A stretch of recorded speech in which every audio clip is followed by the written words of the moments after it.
Hello and welcome to DDOCast episode 659, recorded live on Sunday, December 5th. I'm your host, Patrick.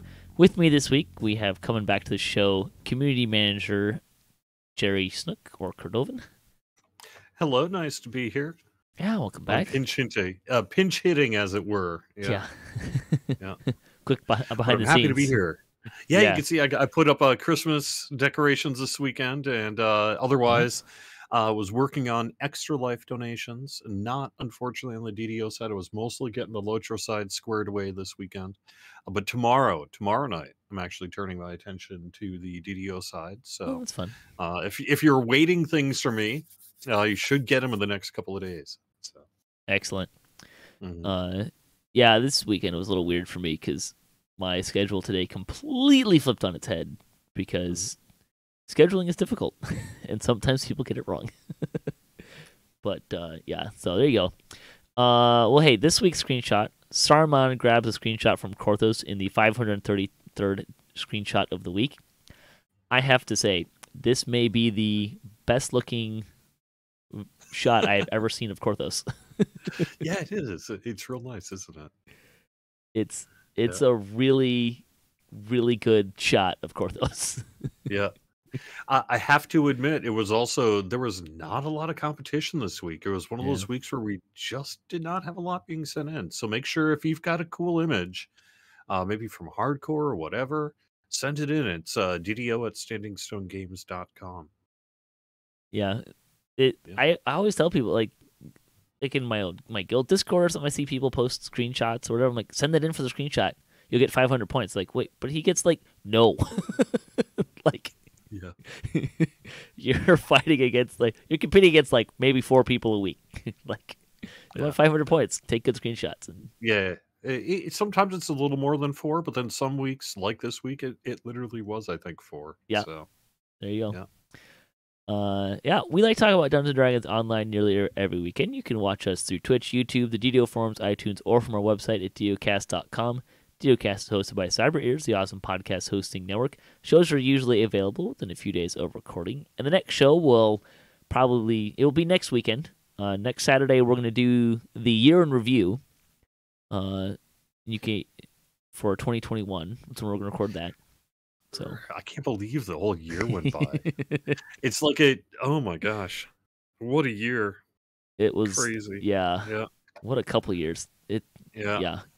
But you can stay updated by following us on our social media pages or our website, DDOcast.com, with our calendar. I'll do a little bit of spoiler and we're getting to the end of the year. If you're paying attention, Christmas and New Year's are on Saturdays, which of course is going to make getting a show in tricky at best. So we're planning on doing next week. We'll do the 2021 in review show. That will still not. We'll talk about Update 51, but I'm still not really planning on doing a review on Update 51 until we're looking at January 8th is when. So the second week in January is when I'm planning on doing that. It's just such a big. I want to give that one more time because it completely changes the meta and paradigm of what Epic Destinies are, how you use them, what you can do with them. And we just want to give ourselves more time to digest it. So we'll end up doing that, and we'll do Update 52 at the same kind of general time, probably. At the same time, we'll just do both of them. Update 52 is a relatively small update. Now, it's got some nice quality of life things in it, and it's got a free quest, and we'll probably be talking about that in a little bit. But for the most part, it's a fairly small update. So I think, Update 51 being the Epic Destiny update, I'm glad you're giving it a little more time. You could certainly go to a snap judgment on it if you want to. And I think we've had a few weeks now to really digest and kind of see what things are playing and looking like. And we've had time to put a few bug fix patches in, including one this week, I guess, that we're probably going to get to. Yep. But we know that there's still a little bit more to do there as well. But yeah, I guess, how much time do you think you're going to need? What are you going to feel you're going to know? You're just going to know it internally? Yeah. Yeah, that's kind of the trick, right? Is trying to give part of it is give people more time to play different builds and that are going to be on the show and try to get people on the show. Just give it a little bit more. It just felt like that one usually we wait about a month to a review anyways. Mm-hmm. And which update 51 came out about a month ago. Plus, wanted to do the year-end review show, and then a holiday. Like I said, holidays are right there, so it's just for scheduling reasons, just push it back to January. We don't have to rush it. It can breathe for a couple months. It'll be great. It'll be fine. I'm still kind of, if I have the time, which that's questionable, but I kind of would like to do a video on each tree, like finalized tree, and just kind of like go down and like, this is how you can use this in really creative and clever ways, and why we like this ability or why we don't like this ability, or right. So just kind of some stuff like that, maybe. Just kind of give people some better ideas about maybe what's out there and what's possible. Because I don't think some of that stuff is very intuitive as much as some of it has been in the past. Like how to maximize some of that stuff, and where some stuff is really good and where some stuff is maybe not as good as you think it is. Have you played? Now, how many have you played through a fair number of Epic Destiny trees at this point? Would you say, or not? Not as Or have many you as I mostly would focused on like. one or two, and then just tried to like deep dive into that, just so that you can kind of get to know it, right?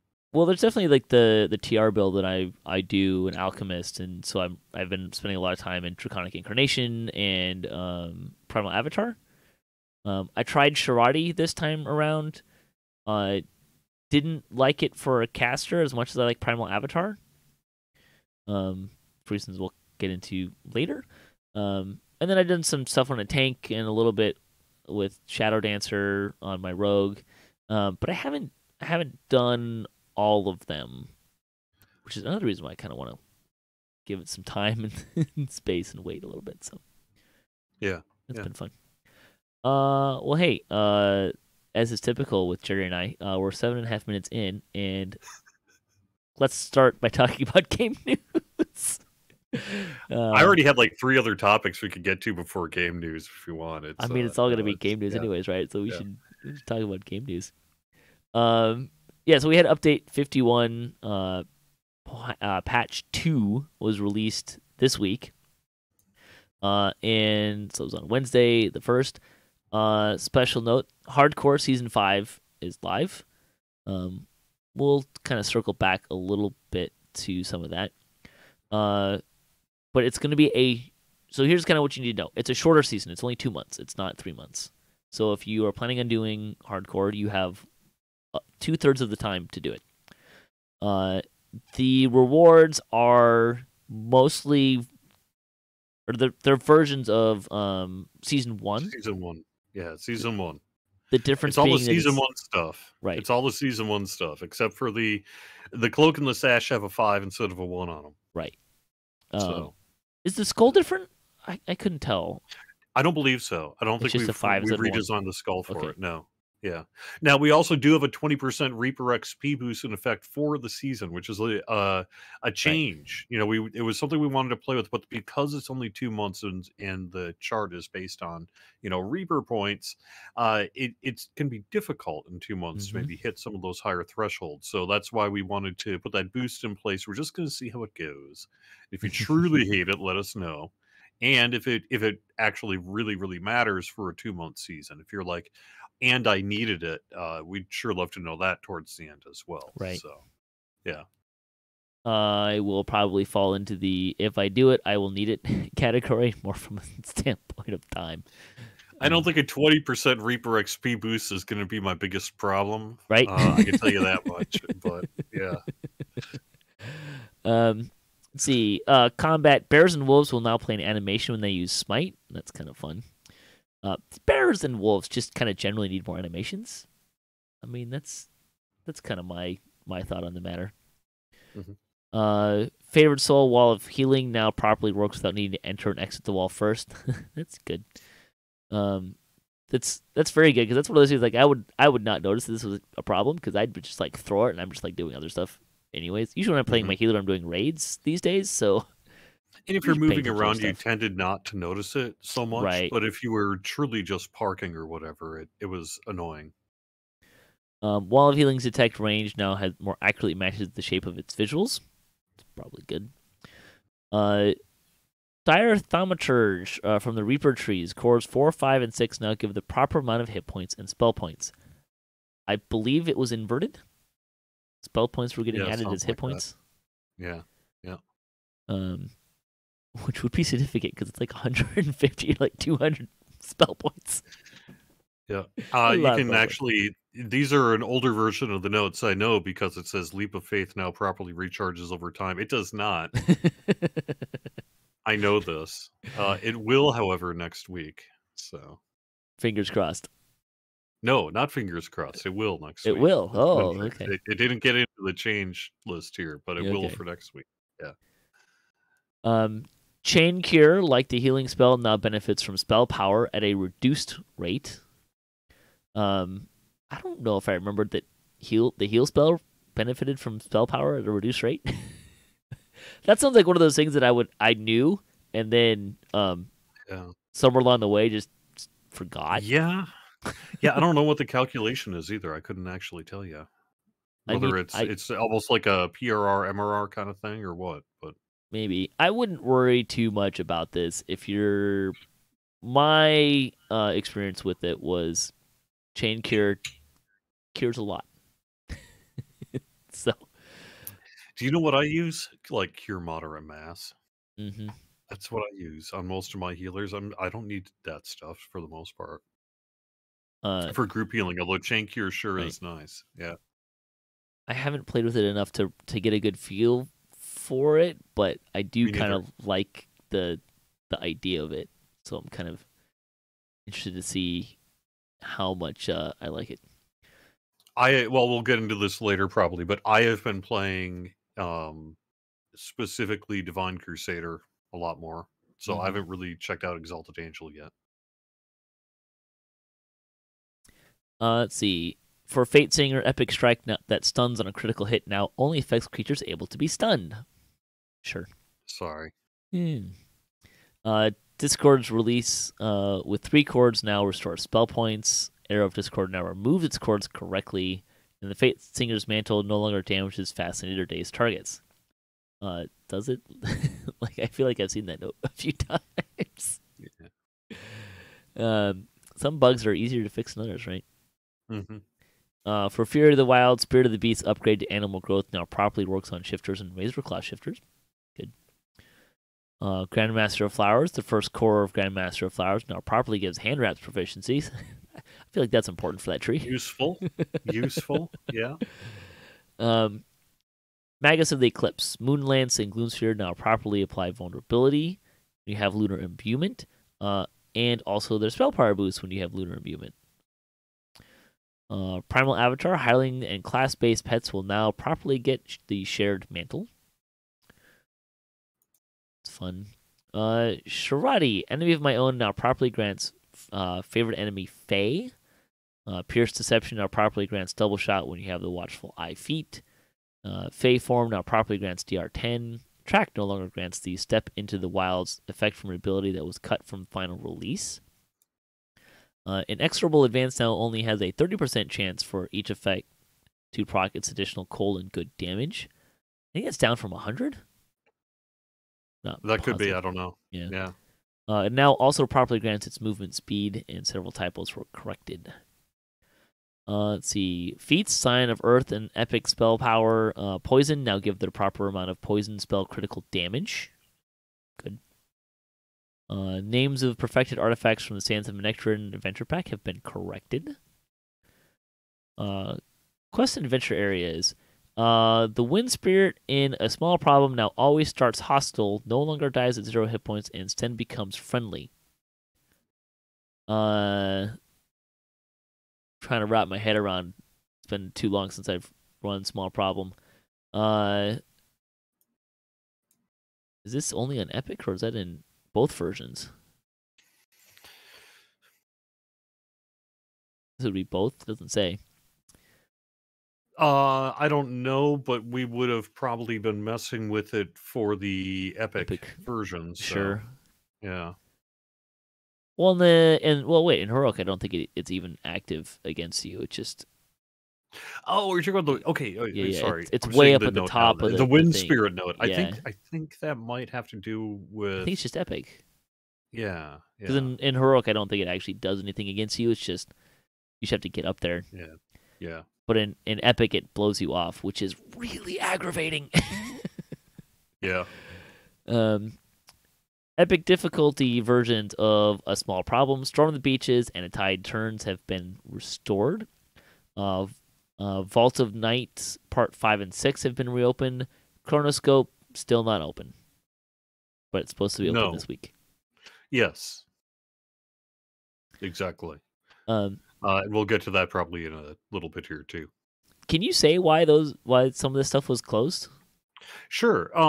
Had to do with monster statting, but not sort of a monster statting issue, as in it was too easy or too hard. Although that was sometimes the case where it was either would have been impossible. More than likely, though, it would have just been kind of junk easy, like you're playing a quest on heroic normal easy.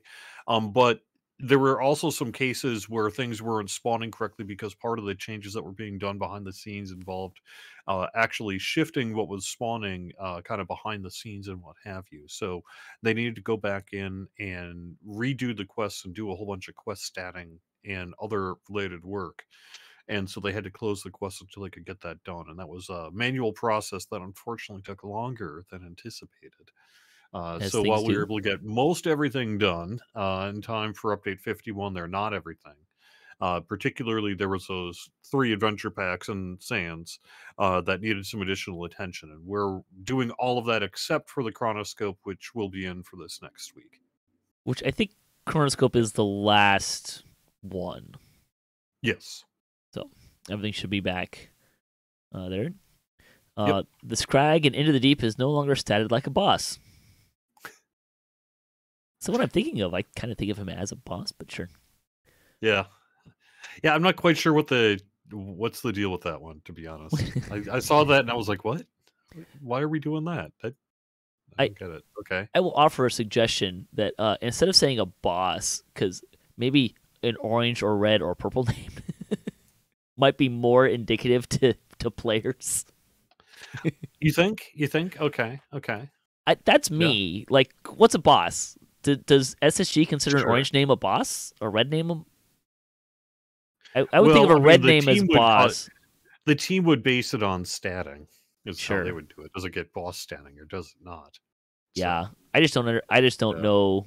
Me, player, does not understand what the boss setting. Okay, it's tougher. Yeah, yeah. No, I'm just saying that, yeah. Yeah. I don't know. I think that's the why on it, though. Yeah. Yeah. Many spells that were failing to target the caster properly now do so once again. Spells which lost their ability to hone in on soft targets in Update 51 should now do so again. And some projectile spells that can target undead enemies, like Curative Admixtures and Chain Cure, now hone in on soft targets. The plus tab now properly shows light resistance. Cool. And Festival, coins are dropping. Yes. You want to talk about that Is this now? the time we can talk about Festival? Because yes, the coins Sure. started dropping this week, and I wanted to make sure before I even told Patrick this before the show. The Festival is a fairly minor but fun holiday celebration where during all of your regular questing, you'll be picking up cookies. You'll trade in those cookies to the jester of the Coin. Oh, festival, you got it backwards. or coins, Coins to rather. cookies. Yes. You will get coins and quests. You will turn them in for cookies. You will eat the cookies and get all sorts of benefits. Now, for many years now, we have had those cookies do a rotating list of things that have been upgraded and changed and improved and what have you over time. But things are being shaken up from what I understand a little bit this year. And I think if you perhaps are like, I don't know if I don't really use the cookies so much, so do I really care? Yes, you do. You hearing my voice, you care. You care about the cookies this year. So make sure you pick up a few of those coins and don't if you don't care, that's fine. And maybe you don't care, maybe I'm gonna overhype it. But I'm gonna say that you at least want to check out the new cookies this year. I You do. want to check out the new cookies this year. So make sure that you get those, collect those coins. It is kind of. I think there's actually people who just like keep one of each cookie every year, just like scroll it Hmm. away. So when the new year comes around, it's like, all right, what are they? Um, Yeah. I don't do that intentionally, but a lot of the cookies I keep because I just like I'm terrible at using consumables just in general. Also the one of the reasons why the cookies are just I think not as widely used is a lot of them have these like fun little effects, but the DCs are like unless you're running like Well, level 5 right. on normal, they just don't land. And just sometimes that's okay. Sometimes that's okay Sure. because you do have to scale them for the entirety of the game, right? And not everything can just easily be scaled up or what have you, but Mhm. sometimes you can.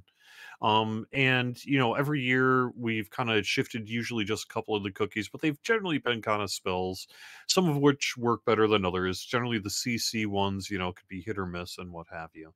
But I think we're gonna I think have some of your favorites back, but we're also doing some pretty big stuff this year. It's fun. But the process itself is not going to change. So Right. you'll just get those coins and turning them in for cookies, and typically the coins start dropping a week before the jester shows up.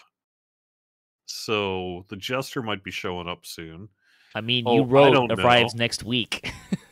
Yeah, it might have something to do with update 52, perhaps. Yeah, probably. But that guy's pretty tricky. He just sort of shows up whenever he wants to. That's the thing about being the jester of the festival. I think the I'm not sure. Does the jester have to like? Do the servers have to be off to turn the jester on? I know you had to do that for like the winter festival because of the ice blocks. I don't know if we have to, but I think we probably generally would. Yeah, kind of probably the Yeah, safer bet, right? yeah, yeah. um. So yeah, so festival's coming. I think that's the bonus days this week. It's just the coins are Yeah, dropping. I didn't yeah, see yeah, anything yep. else. Hmm. Yep. So go start getting coins. Do you still have to run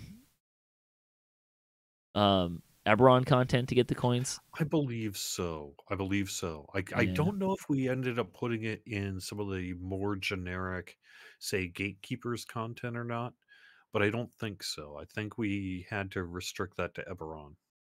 Right. Um, which is why these days I tend to get less because I tend to skip certain levels with various reasons, and then I tend to do a lot Wait of a stuff that's second, not in though. there. Didn't I just get some in Saltmarsh yesterday? I might have. I I don't can't. know. I'm gonna have to rethink this now. Yeah, Just go do quests. If you find yeah. coins, great. Collect the coins. Save them for cookies. DDO Central wants to know if they're dinosaur cookies, or speculating that they're No, dinosaur cookies. no, But that would be pretty fun. nope. Um, there are other related things. You want to talk about update 52 a little bit? Yes, I would be happy to do that. I don't know. As a matter of fact, I don't know if you want me to do this or not. Go for it. I could even put up some release notes. Well, that's kind of fun. I think if this works. Did this work? Yeah, I did. All right, cool. All right, so this is I had to kind of crop the image a little bit just to show non-sensitive information or more sensitive information. But this is the current state of the release notes, so it could change a little bit between now and when we release. Probably something like Wednesday of this week. New free-to-play quest available called Dread Sea Scrolls. Foxpaw the Gatekeeper has a plan to destroy Codex pages once and for all. What could possibly go wrong? Encounter pirates, raptors, even a mysterious island appearing off the Stormreach harbor. Speak with Iris Joel inside the hut from beyond in the harbor. So go inside of the hut from beyond in the harbor to begin the free quest. It's level 6 on heroic, level 32 on legendary. We have some release notes for enhancements. Diversion from Ninja Spy will add its 5 sneak attack dice without requiring you to have a quarterstaff. Crown of Summer from Druid Season Herald's Tree will now be a 15 enhancement bonus to positive healing amp 15 enhancement bonus to melee power, 10 enhancement bonus to range power. I unfortunately do not know what it was. Leap of Faith feather fall duration will be 15 seconds.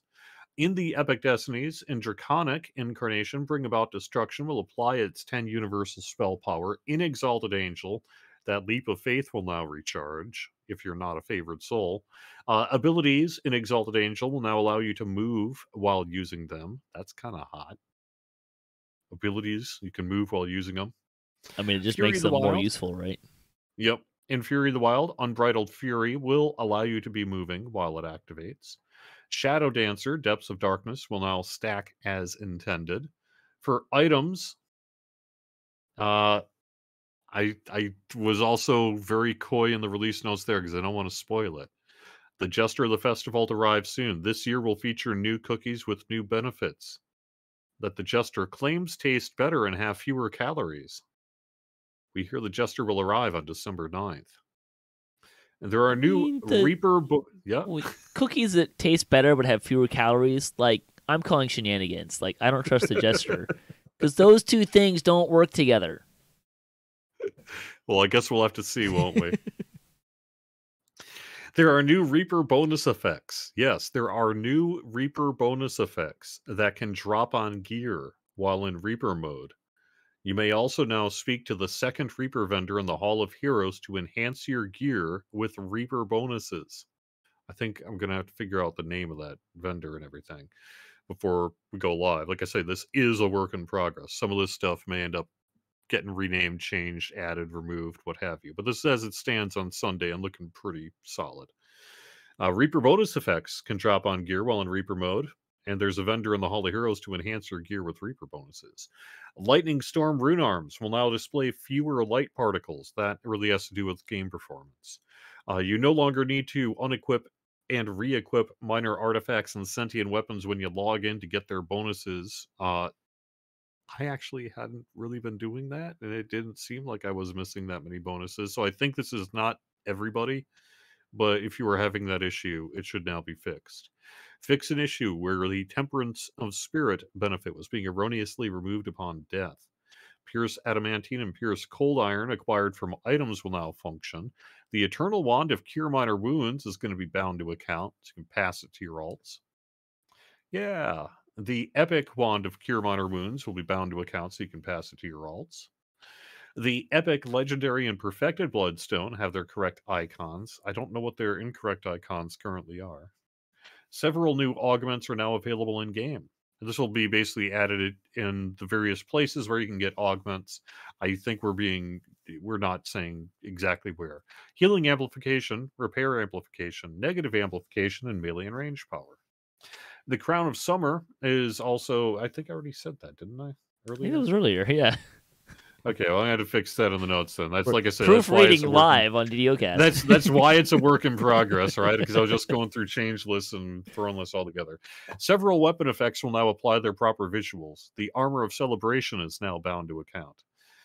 The planar shards are now bound to account. Oh, thank Eternal God. flasks, coffees, and other non-potion potions can now be used while moving. That's kind of hot.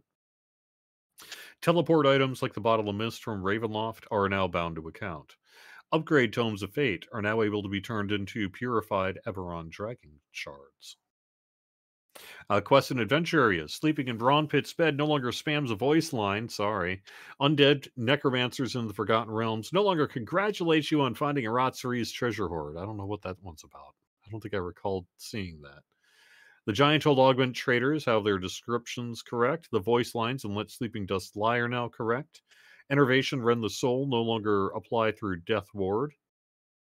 Yay. Rend the Soul no longer apply through Death Ward. Yep. Enervation now takes metamagic feats properly. A couple of good ones here, though, in the UI. When a character is dead and warded from being raised, like in Reaper, their health bar icon in the party window will now display a teal skull. Once that raised ward wears off, the skull will return to its normal red. So that'll let you know at a quick glance who's under sort of the Reaper death ward until then. You'll be able to swap a minor artifact with another minor artifact in the same item slot without needing to unequip one and then equip the other. Yay.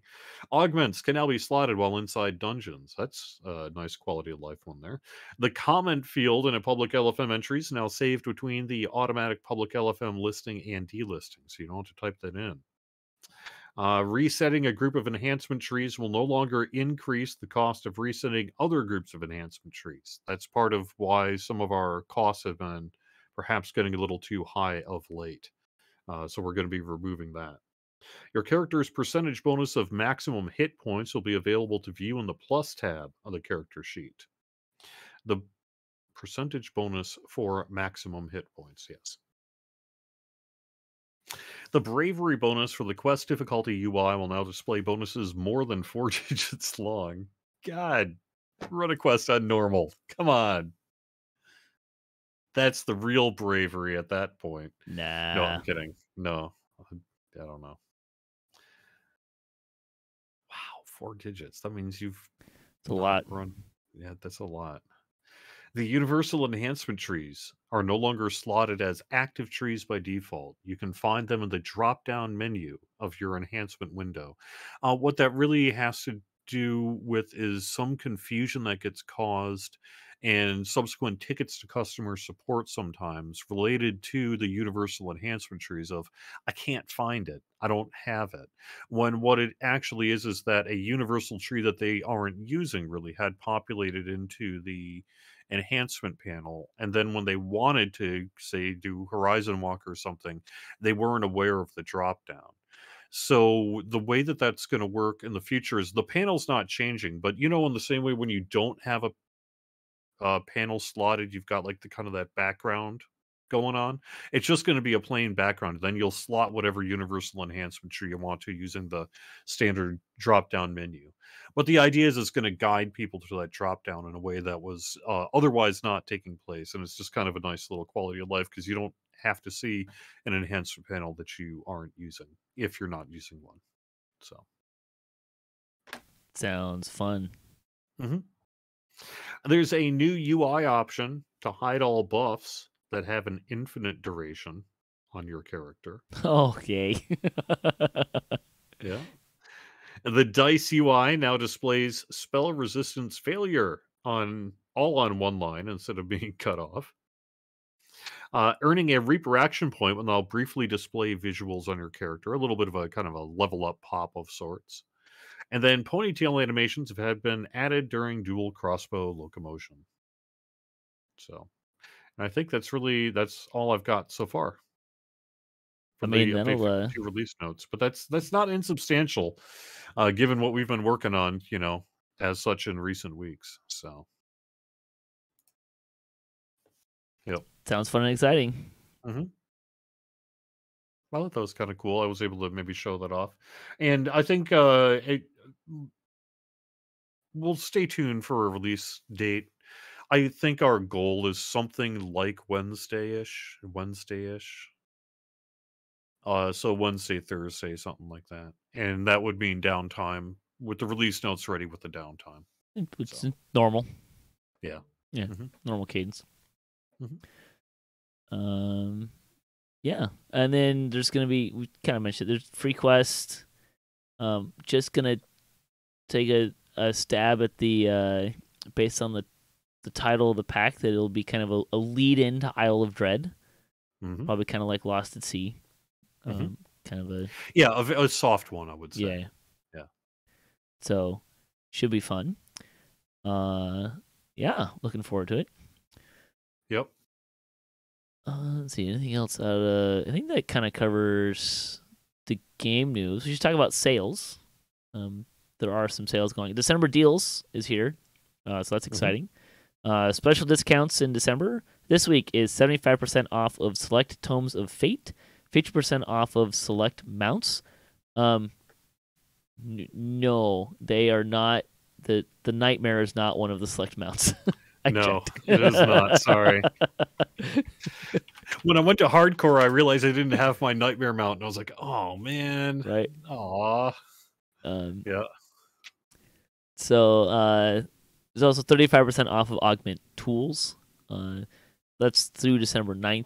The store sales for the week: store more loot, 25% off of character banks, shared banks, deposit boxes, and platinum storage, inventory space, and bags through December 9th.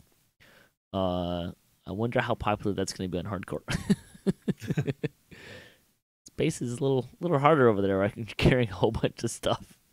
Yeah, but you're not acquiring and keeping as much either. You're selling or yeah, I don't know. I would contend maybe that you're probably saving more stuff just in case. But so basically, I'm just playing it wrong. Actually, no. But yeah, I don't know. I guess it's just I'm more. I don't. Well, no, that's right. Because you're going to want to at least save all those named items to crunch your sentient weapon if you get lucky enough to get it. So, yeah. I mean, you don't have to get lucky to get it. Just bring it back to the live server, crunch away. Yeah, that's true. Roll, right? That's true. Yeah. So, we should mention the coupon code. Free snowballs, 25 of them. With the coupon code is winter time. All those are through December 9th. Hardcore will be through February 1st.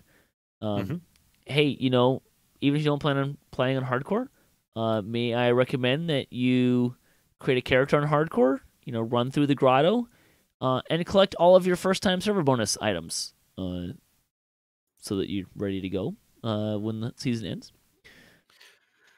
As long as we're talking about sales and stuff, I just would remind you that we do have these December deals going on all month long. Right.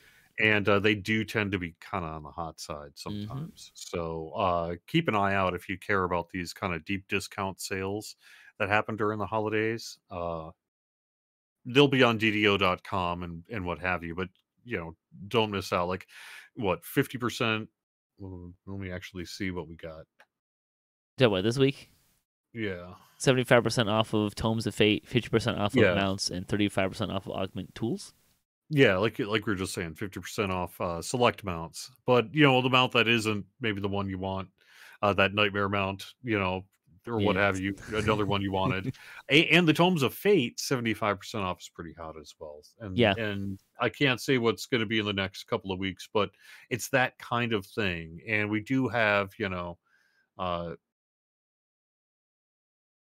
1, 2, 3, at least 4 of the stuff on very deep discounts. So keep an eye on it. I'm kind of hoping that Artificer is going to make the cut at some point. Because of hardcore, I actually need just getting a class from Favor is a little bit less desirable. And Artificer is the one that I got from Favor and haven't bought yet.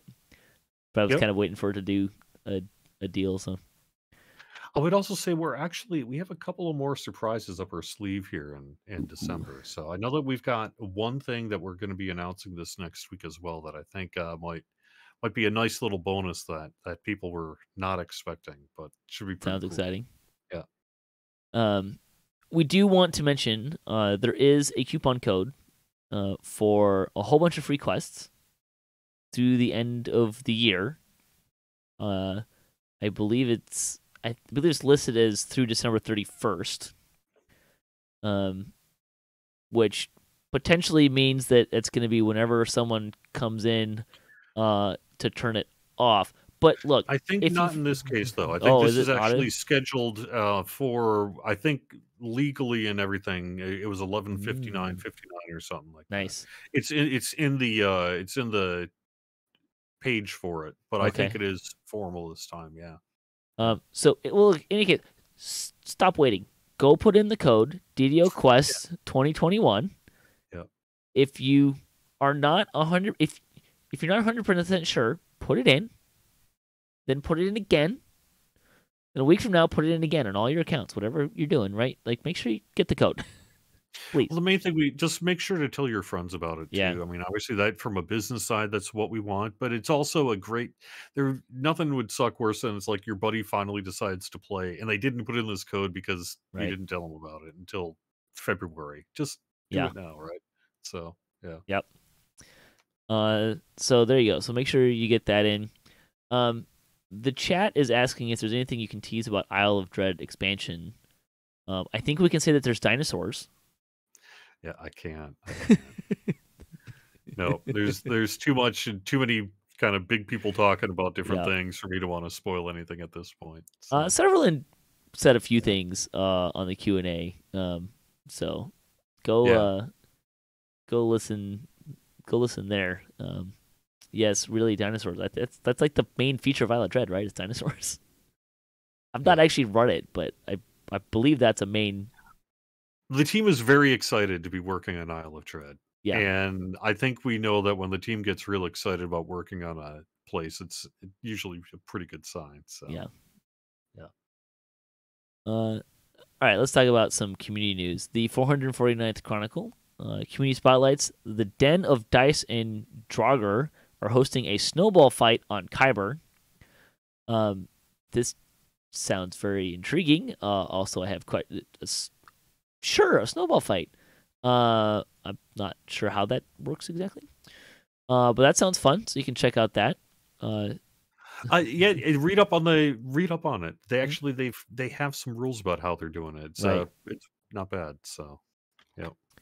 Strimtom sat down with Linabella from the DDO team to discuss your hot takes. You can watch his video over on his channel on YouTube. Quick shout out to Strimtom too, by the way. Like I think he went all the way up to 30 and has already gotten the Reaper 1 cloak in like oh my god, 5 days. I can't believe that. No way. Yeah, 4 days. It was 4 days of like basic solid playing, I think, pretty much to do it. But he hit level 30, which is amazing. Yeah. I would think you're kind of running out of things to be surprised at in hardcore these days, considering last time someone got Reaper wings. Which is That's true. That's true. Yeah. That's pretty nuts, to be honest. See, Dark Lord Murray prepares you for the season of Hardcore League. So if you're looking for some walkthrough tips, you can check that out. The comment: It is your character versus a modern fighter jet. Who wins? My character wins. Yeah, no question about it. I mean, the thing is though, is spell range, right? How fast is that fighter jet coming at you? pretty And fast. can you cast it so that, your measly 120-foot range or whatever is enough? But if you connect, then you're pretty much jet's toast. I mean, that's gonna be a thing. I mean, jets can shoot a long ways, like miles, depending on what they got going on. However, I don't think a rocket is gonna do that much damage to my character, right? Yeah. Shield spell. I have a shield clicky. Whatever. Shield, teleport, all sorts of defenses. I have, all the absorption I have. Siegfried says no one said the plane had a pilot. Oh, good point. That's a DM right there. It was reading the lack of fine print for the wish. So there you go. Let's see. Fan site news. DDOCast and Draculetta. We did a joint podcast with DDO Players News last week. We were talking about Severland's recent Q&A. So if you missed that, you can go back and listen to it. Kind of pulled out the interesting stuff and then talked about it. DDO Players News also got Hardcore Dice, as you can check out their newest show. Strimtom has put together 8 builds for this season of Hardcore League. So if you're looking for builds, there you go. Samus Grobo is also preparing for Hardcore Season 5 and has some gear talk. He's actually planning to do some kind of Hardcore League live stream thing, and I'm going to be a part of it for a couple of nights a week here to start. I think it's going to be Tuesdays and Thursdays. The idea is to have the group run together through Hardcore and actually hit like level 20. He's going to take a bunch of us noobs through it and kind of show us how it's done. And I get to not pike. I get to not pike my way to like level 20 or whatever. So anyway, I'm going to be taking part in that. That should be next weekend, and you'll find out more about that on his channel. So yeah, it's always fun. It's Hardcore is more fun with people you know. Like I find my happy place with Hardcore is a couple people I know and a couple of pugs I don't care about. You can only get so mad at them because they're your friends. It's not just that. It's like part of playing on hardcore. The fun of playing on hardcore is watching people die, but you don't want your friends to die. So you got to make sure you have a room for a pug to come in and die. I've been really good at killing rogues over the years, over the seasons. Just saying. Not like actually me killing them, but trappers don't tend to last long. I'm going to be doing so far. I mean, I'm open to changing things as the season goes along, but so far I've just kind of been sticking with my kind of melee focused cleric that Sure. I've been doing for hardcore for a while because it kind of works for me. Now, when I say works for me, I mean works for me in that I'm getting better at not dying, quite a bit better at not dying, and I think the changes that we've seen in the game are going to benefit it pretty well. But would never claim that it's like a build I'd recommend to others. Sure. Maybe, yeah. We'll talk about that a little more in a minute. Let's see where we. Sawa J continues to request today. We're highlighting dead predators here. DDO stream is your first stop to find DDO on Twitch. This week, Brighter Days Ahead gets into shenanigans. D&D night on DDO stream starts Tabletop Isle of Dread. So if you want to get a knife there, that's Evil Beaker, I think. I think they're actually a couple episodes in, aren't they? I wasn't sure. Yeah, it was the first one I saw. I don't know. Yeah. Beaker usually is running classic D&D night these days. These the last week of the month. Let's see. Magenta RV got mobile. On Twitch, Voodoo Spice gets ready for hardcore. Skull Priest 1210 has a video reveal. And Axel runs hardcore with Aldbarn. And on YouTube, Bandit gets going in Korthos. Raker DDO has an endgame monk build. And Bubonic Craig has a guide for free-to-play players. Yeah, I linked to a playlist there that kind of goes through if you're just playing for free. Here's some video walkthroughs and guides. I like the name Bubonic Craig. That's a good one. Yeah. I think we kind of covered all the rest of the stuff here. Yeah. Don't forget to check out Cordovan's weekly Wednesday lunchtime live stream. Most Wednesdays. So. If you don't want to watch it, you don't have to. It's fine. And then I want to give you a little bit of space. Hey, talk about Extra Life. Yeah, sure. So I've been working over the past couple of weeks to get people all of their stuff that they've acquired by donating to Extra Life this year, and it was extra-life.org/team/Standing Stone Games. We are taking a couple more donations. If you missed it and you want to get it, it's fine. It's fine. You have, I think, through the end of the year in order to do that. But we ended up at $27,029 raised for the Boston Children's Hospital, and that goes to support sick kids and their families, all sorts of programs. You can learn more about it on extra-life.org. But anyone who donated from the DDO side just gave me a quick private message, and I'm replying back with some things from what's called the community loot list. And these are sort of predetermined items that I'm able to give away for things like this, along with community events and Game World drops even sometimes and what have you. But we have some pretty cool things there. So I've been working in recent days to get you all your stuff. So please do make sure you do have a private message in with me if you do not, because I'm working to get everyone all their kind of cosmetic items mostly in game in the next couple of days. So there we go. Yeah, that's great. 27,000 for sick kids and. Yep. It was a really good time. It was good. So. Let's see other fun stuff. D&D night on DDO stream Sundays 7 p.m. Eastern on twitch.tv/DDO stream. Earlier today was Rime of the Frostmaiden. Next week will be Oracle of War. And then I think you're going to do some sort of recorded thing the week after that. Yeah, it'll be a continuation of the Eternia campaign, okay. I think I'm not going to do a holiday thing this year, although I think I may do a holiday thing in the campaign this year. We'll see. Mm-hmm. We'll see. I don't want to spoil it, but yeah. I would expect there to be some reruns coming in the future for that program, though, given that, again, Christmas and New Year's are on Saturdays, and it's the holiday time. It kind of happens around here at the time anyways. So be expecting that. DDOCast Splat will probably be kind of in the same-ish boat, and we're planning on playing this week, and after that, with the holidays, kind of iffy going forward for a little bit. Yeah.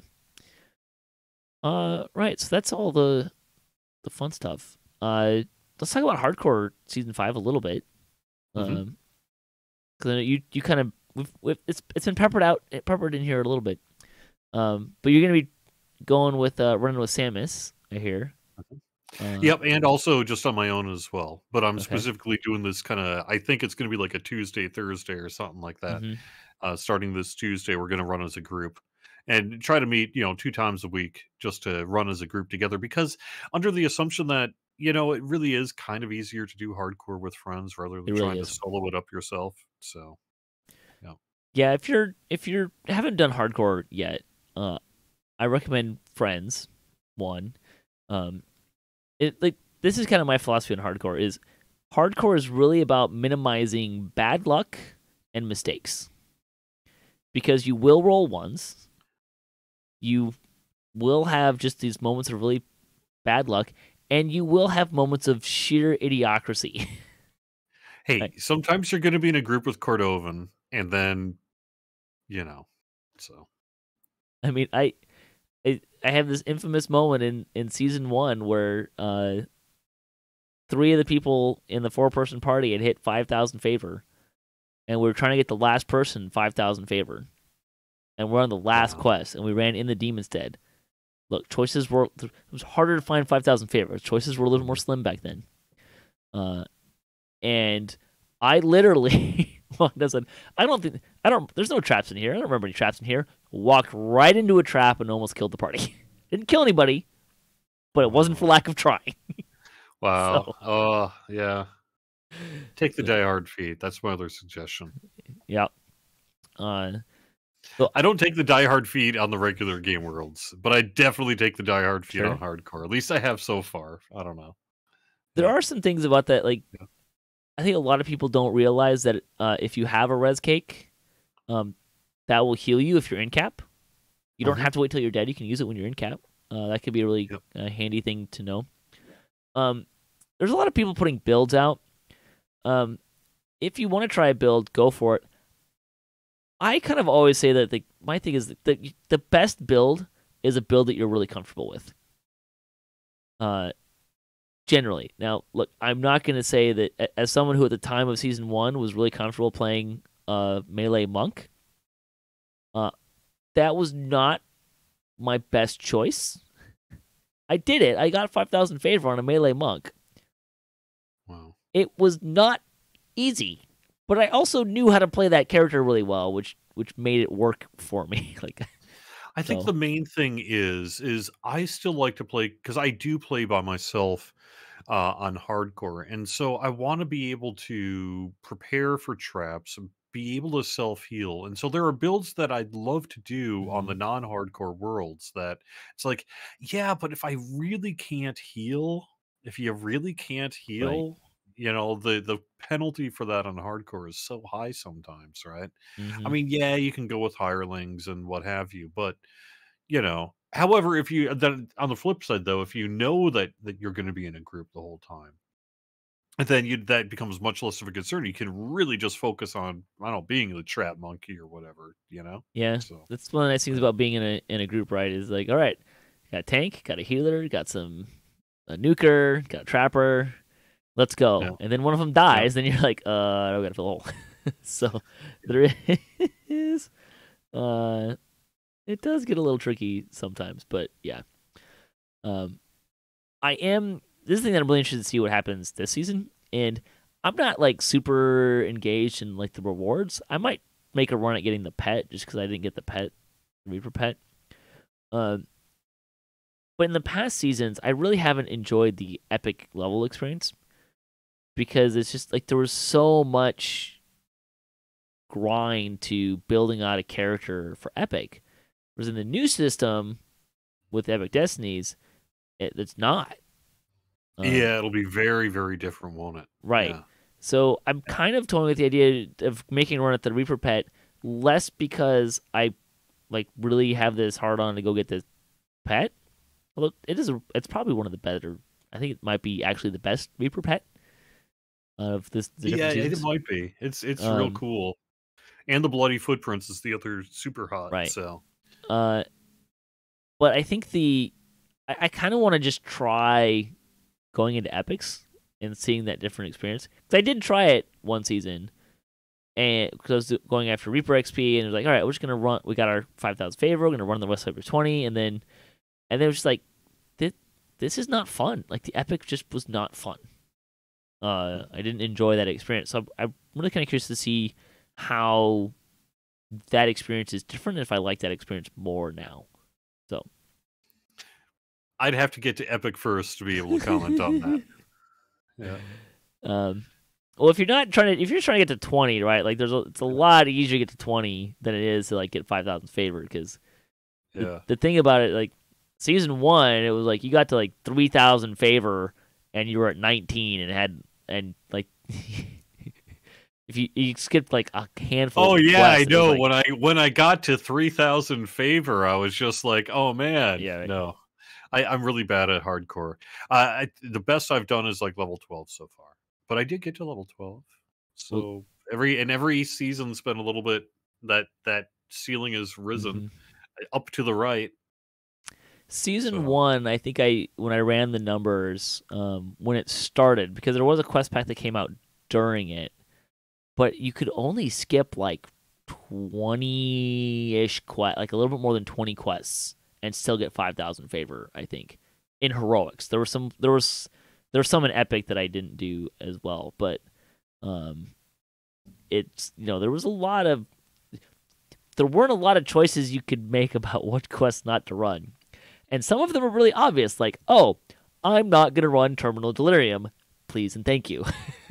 Yeah. I know people have done it, but it's like, I just, like, why? I can't imagine running that on hardcore. That sounds like insanity to me. And, like, I was counting, like, Heroic Abbot, right? Like, and the Shroud. Like, there's quests you're just not going to run, right? Like, people have run Temple of Elemental Evil Part 2. I really don't recommend it. Every group I've ever heard of, every group I've ever heard of that's gone in there has had people die. Yeah. So I don't recommend it.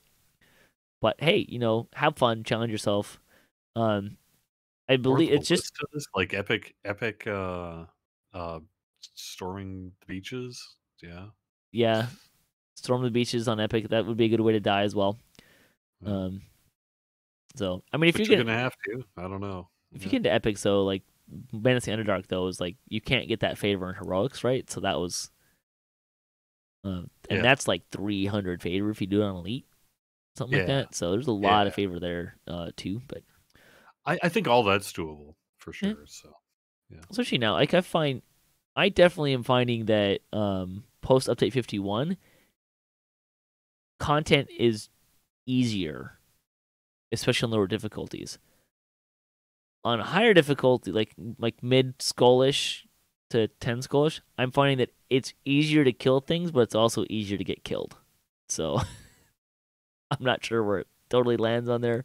Might be a little bit of a push. So let me try to pry some knowledge from someone who knows what they're talking about for the audience here. Sure.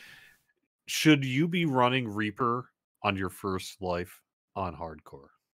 I have. It depends. Like, it depends on what your goals are, right? If your goal is to just get to 20, probably you don't need to. But like, there's some quests that's easy. They're easy. And if you feel comfortable doing R1, you do get more XP, right? Like, so if you're trying to get up, but as a general rule, when I'm doing my hardcore life here and I'm trying to hit these goals, should I be running Reaper even though I'm basically running with newbie gear and no extra past lives? It's totally doable. Statistically, just a really bad idea. Yes. Yeah. Again, it depends on what your goals are, right? Like, if your goal is to just get to 20 as fast as you can, you don't need to. You can do it on Elite. You do get more Reaper XP. So there are quests that maybe, like, look, Haverdasher says 9. Like, you could run on a Reaper and get a little extra XP. I will say, like, pushing the skulls, especially lower level, is not a good idea. The risk reward just is not there. The difference of running like a level, like running a quest in the harbor, a level 2 quest on 1 skull versus 3 skulls is like 20 Reaper XP. Before, like it's just there's no good So when reason you're to do that. talking though about getting all that Reaper XP that you got during the past seasons of hardcore, you ran to level 20, Nope. reincarnated. No. Nope. Not No. I did the one time because our plan was to go to 20 and then do it, and then we found out that we didn't. The person I was running with, like you know what, we are not enjoying this. We're gonna reincarnate and go back and do heroics. Okay. And we just did. Usually, there was one season like we did R3, and then like the next time we did it, we just did R2 in heroics. Once we got up to a little bit higher. Like the first couple, like 2, 3, 4th level quests, just R1 because you're just not getting that much more. The trick is to find a good balance between, like it might be 1 to 2, it might be 2 to 3. The thing that I find most critical is if you have a really good constructed party, you're gonna have someone who's got a nuker, right? So, we tended to run like I was a tank, and there was another person who tended to be a favored soul, so healing, but also had the level 3 Sunbolt SLA, right? Mm-hmm. And the trick is to find that place where you want that laser, that shot, to kill the Reaper in one shot, right? So if 2 skulls, you can still do that. 2 skulls is fine. If you get to 3 skulls, a lot of times. And I even find this true on live, there's a point at which you need an extra spell to kill it, to kill mobs.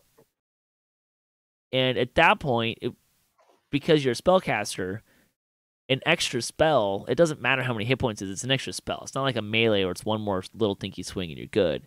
You're using your spell point resources, you have cooldowns to worry about, right? And I think that's where I tend to see people run into a lot of trouble is the thing they have to kill the Reaper, like the big shot, is on timer, and there's too many of them or something like that. But you can totally do it. Just don't push it. I also know the quest really well, so if you run hardcore a few times, you start to kind of pick up like the stories, like I'll call them war stories for lack of a better term. Mm-hmm. But it's like, okay, around this corner, there's going to be a bunch of wolves to the right, and they're going to come from behind. And I know they're there because I watched them kill someone for season 1. You get a little bit later, right? Like, okay, watch out for this, because in season 2, this guy totally bit it here, right? So you just start remembering like the places you've seen people die. That kind of helps. Yeah. But it's totally doable. I'm feeling pretty confident this year. Yeah. Hopefully not overconfident, but I'm feeling not like I'm going to top the charts or anything. But I think I'm going to hit level 20 this year. Everyone tends to be overconfident. I think I can do it. I believe I can do it. So, yeah. If you want to be like the most economical way to do it, if you're trying to get the Reaper XP, is to cruise up to 30 as fast as you can, and with as minimal risk as you can, and get some people together and run legendary Reaper quests. Even if you're doing it on R1 at level 30, which is not terribly difficult, even on new gear and no Reaper points and no past lives and stuff like that, you run a quest on R1 that's legendary, and you're probably going to get at least 1,000 Reaper points, Reaper XP, right? I think it might be a little bit higher than that. I don't quote me on the numbers, but it's it's going to be over 1,000. Well, you only need 100,000 to get the cloak, right? Well, but follow me here though.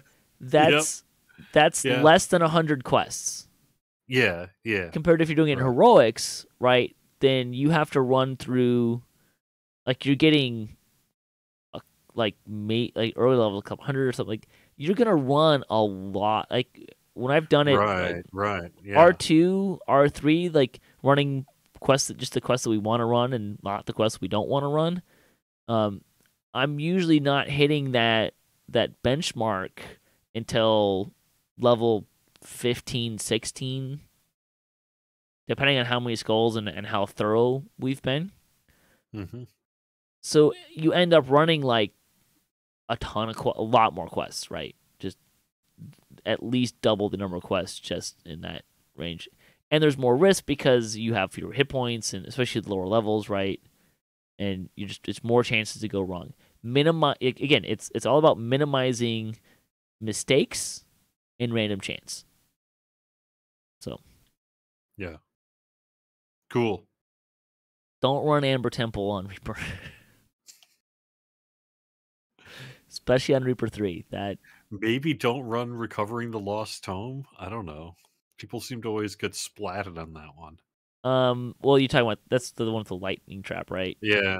I actually sent Flimsy Firewood had at one point asked for, hey, where's some places that are like, whoa, this is a little overtuned, and I actually sent him a message, like the hardcore after he'd done for that, like, hey, this last season you were looking for some, but this trap is kind of overtuned. I think maybe we should look at that. So I think it actually hits less hard now.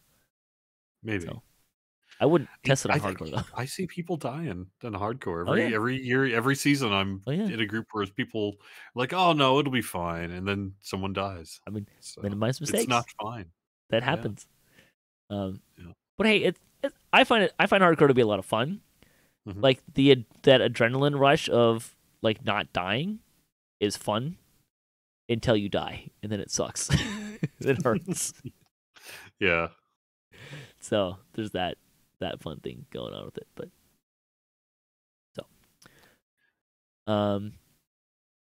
yeah, I think we can close out the show. If you're going for hardcore, good luck. Remember, you don't have as much time, and look, that time is gonna go faster. I think like it's not just that there's 2 months; it's the 2 months that it's over, right? Because it's over the holidays. So I bet a lot of people are gonna like. I mean, some people maybe not, might have more time, but also some of that time is gonna be spent with family. I hope. So don't procrastinate too much. I did that last season. I didn't get the cloak I was going for because I just ran out of time. Yeah. I was like, I got plenty of time. Like, My I playtime see the was cloak, pretty I want to get limited it. last season. Yeah. Yeah, my playtime was genuinely pretty limited last season, but Well, I was doing pretty good, and then like I had like 20,000 Reaper XP to go to get the cloak, maybe 10. I don't remember where it was. And then it was like, oh, I'm working again, and I don't have any days off, and it didn't happen. So try not to procrastinate on it too much. All right, so we're gonna close out the show. Thanks for listening, Jerry. Thanks for joining me tonight, especially kind of last minute. No, happy to be here. Hope whatever you're celebrating over the holidays, if you're celebrating anything, hope it's a good one for you. Anything else you want to plug or? Nah, that's it. Actually, did I see something about like Lotro being on a game console? Is that a thing?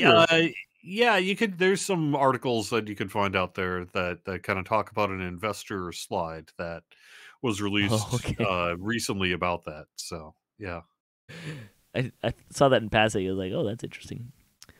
Coming in 2040 DDO on Xbox. Anyways, thanks for joining me. Don't forget to check out Jerry weekly Wednesday lunchtime live stream and other fun stuff. And yeah, thanks to all the other folks who contribute to DDOCast. Thanks to Sandstone Games, Wizard of the Coast for making DDO happen, and to Cyberbears for hosting the podcast. If you'd like to support the show, you can visit our website, DDOcast.com, or you can support us on Patreon. If you have a DDO-themed webpage or you Twitch DDO and you'd like to be featured on our website, email us at ddocast@gmail.com.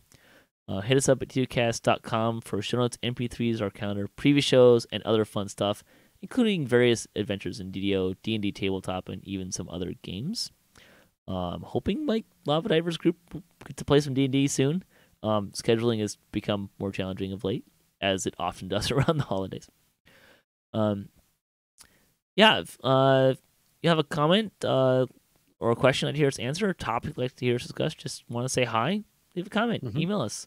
Love doing that stuff. It's a lot of fun. Hey, Jerry, you want to do the outro? sure, be happy to. All right. May all your attack rolls be crits and all your chests level appropriate. Have fun and don't forget to gather for buffs.